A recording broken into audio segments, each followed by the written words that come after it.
بسم الله الرحمن الرحيم إلا إيا ديسمبر صدري كودي لبدي كون إيا سغاليتون سنة كي تغي markii cudurka loo yaqaano COVID-19 kuna caan baxay coronavirus laga ogaaday dalka Shiinaha inuu ka dilaacay waxa sii kordhay xawliga uu ku faafay cudurkaas xogtii ugu dambeysay waxay sheegaysaa inuu saameeyay cudurkan dalal kor u dhaafaya 150 isla markaasna dadka uu saameeyay iyagu naftigoodu ay gaarayaan 157 ilaa hadda waxaa la xaqiiqsaday hal case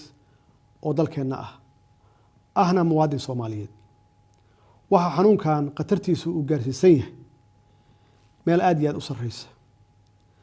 khatarna ugu jira wadamo badan uu gaari karo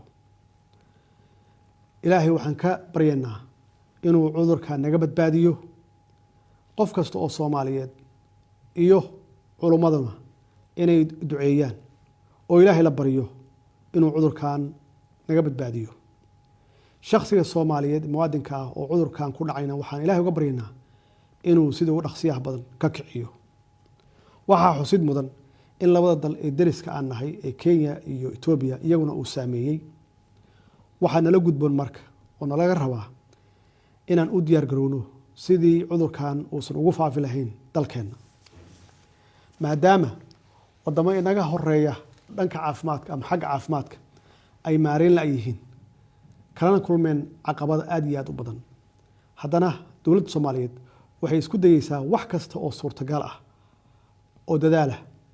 sidii ay uga hortagi lahayd ama ay u joojin lahayd inuu faafo cudurkan iyo inay ku dadaasho badqabka iyo caafimaadka bulshadeeda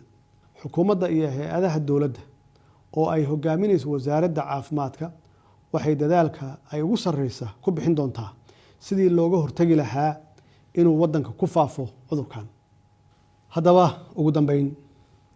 waxaan ugu baaqaynaa bulshada qaybaheeda kala duwan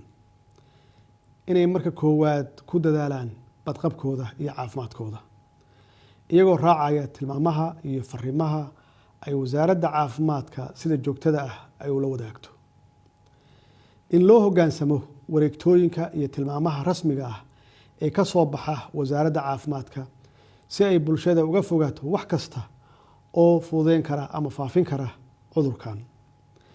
in bulshada dhammaan ay ka qayb qaataan dadaalka loogu jiro ka hortagga iyo la dagaalanka cudurkan in laga fogaado isu imaanshaha